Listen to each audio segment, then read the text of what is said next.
sa kanyang ultimong paglalakbay. At hinihiling ko po ang mga pamilyare dito po sa prima fila, hawak-hawak ng kamay habang tayo po'y kumakanta. At pagkatapos po ng kanta, ang prayer po ng pamamaalam na sa pamumunuan po ni Pastor. Naka-plan man o?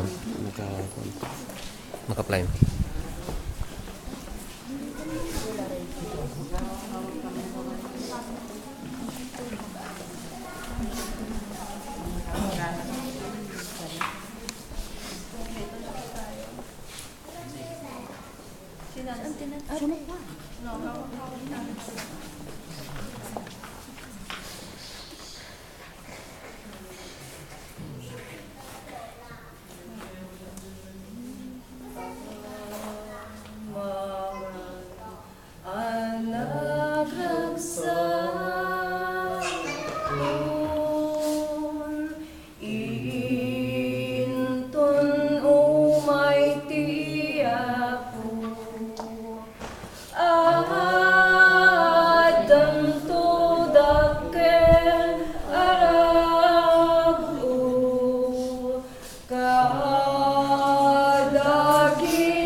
Paypayaten sisa kandagi tinuno pagtugtugawan ti paraiso dayawen na kay dagiti pariswan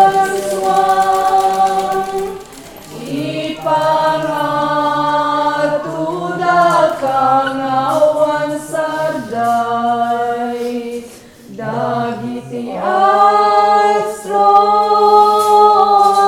sa langitan puro dati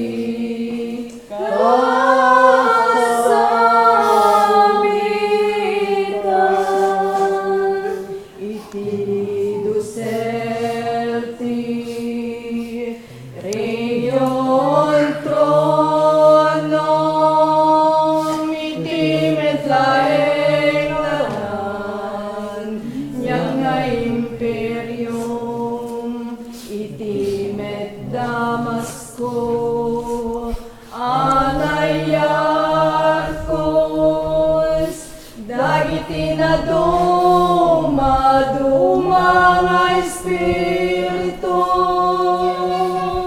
dayawen da kay dagiti paswa ipangatuda kangawan sarday dagiti astro sa langitan kuro dati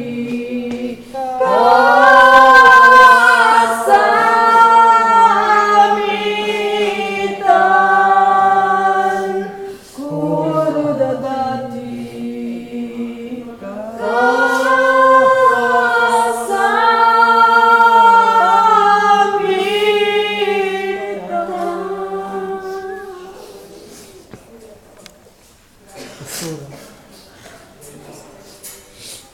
Dakilang Diyos na makapangyarihan sa lahat, sa pangalan po ng iyong anak na si Jesus, at sa pagsama ng banal na Espiritu Santo sa aming kalagitnaan, bago kami tuluyang lumapit sa banal ng trono, naririto po kami, humihingi po kami ng tawad sa iyo.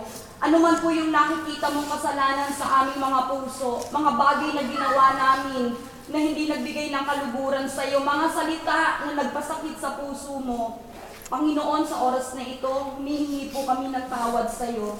Patawarin mo po kami, linisin mo po kami, hugasan mo po kami ng iyong banal na dugo. At alam po namin, Panginoon, na ikaw ay Diyos na mapagpatawad, Diyos na mahabagin, Diyos na mapagmahal. Kaya sa oras na ito, nagpapasalamat po kami, inaangkin po namin ang pagpapatawad mo. Panginoong Jesus, sa oras na ito, nagpapasalamat po kami sa iyo, dahil sa loob ng 72 taon, ipinahiram mo po sa amin si Mami Lydia.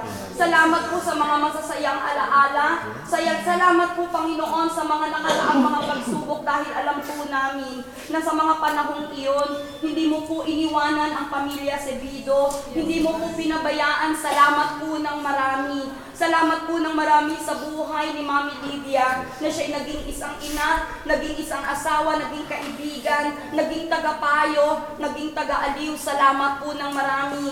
Marami pong salamat sa mga masasayang alaala, at hindi po namin makakalimutan si Mami Lydia, Panginoon, habang kami naririto sa lupang ito. At salamat po sa pagpapaalala mo sa bawat isa na naririto sa amin sa oras na ito, na ang buhay po namin sa mundong ito ay pansamantala lamang, at kung paano kami nabubuhay habang naririto kami sa mundong ito ay preparasyon lamang sa kabilang buhay na darating.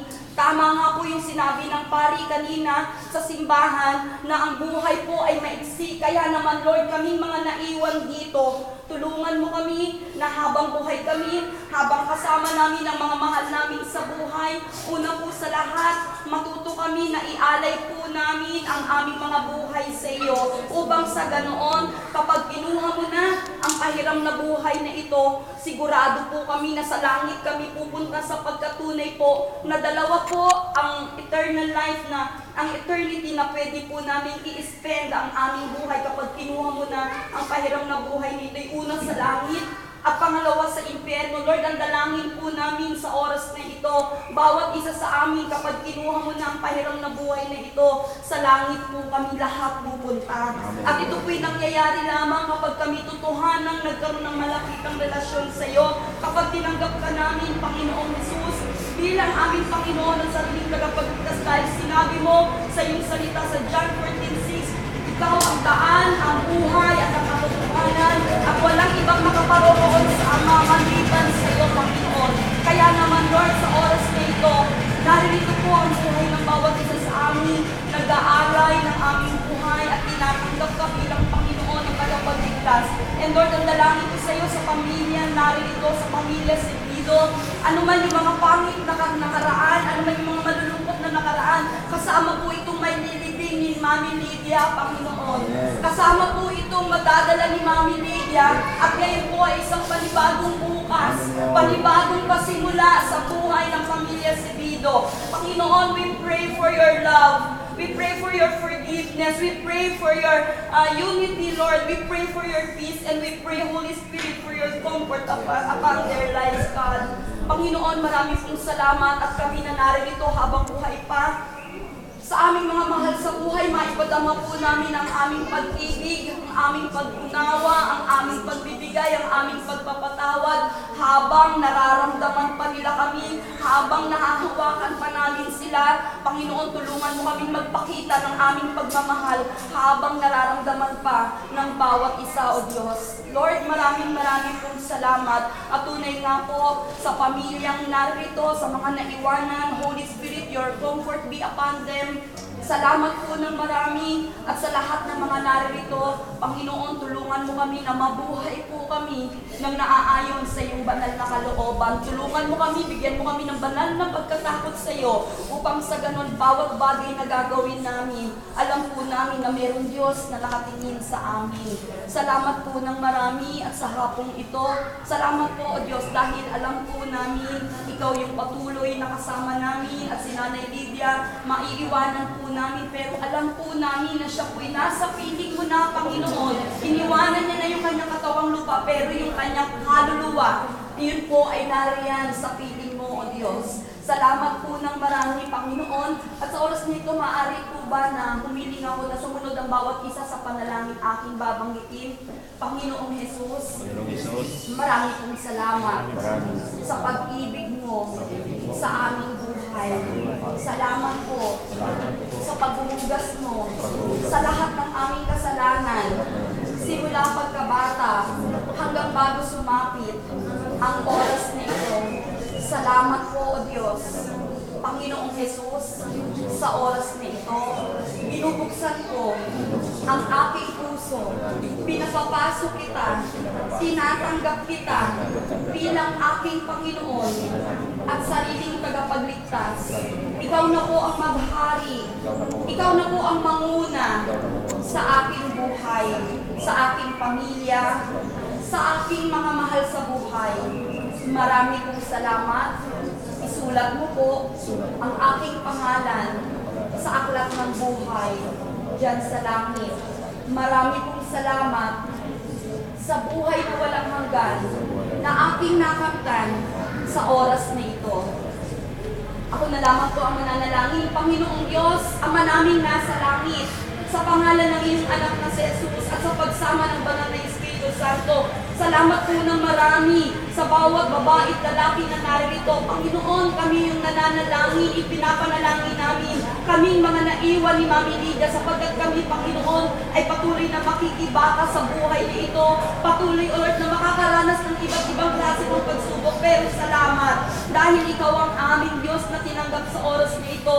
Ikaw ang nagsabi na hindi mo kami iiwanan, hindi mo po kami pababayaan at sino man sa aming kalagitnaan ng may kabigatan, God, Ikaw ang aming kagaangan. Sinabi mo sa iyong salita, lumapit kayo sa akin, kayong lahat na napapagal at nabibigat ang lubha, at kayo ay aking pagpapahingahin. Sinabi mo sa Mateo 11:28, God, sa oras na ito, I pray, O Lord, sa bawat kaluluwa, sa bawat tao na narito, abutin mo ang pangangailangan ng bawat isa. Lalo higit sa lahat, ang pamilya ng Sebido, ano man ang kanilang pangangailangan, God, I pray, open the doors and the windows of heaven at pour out mo, Panginoon, ang masaganang pagpapala sa kanila, ang kapayapaan, ang pag-ibig, ang pagpapatawad, ang kagalingan, Panginoon, ay dinadalangin po namin sa iyo. Maraming pong salamat at lilisan kami sa lugar na ito na may kapayapaan sa aming mga puso sapagkat alam po namin na si Mami Lydia ay nasa piling mo at alam din po namin na kapag kinuha mo ang pahiram namin itong buhay, magkikita-kita kami dyan sa langit. Salamat po ng marami. Minamahal ka po namin, Panginoon, niluluwalhati, sinasamba. Ito po ang aming dalangin sa pangalan ni Jesus at ang lahat po ay magsabi ng Amen.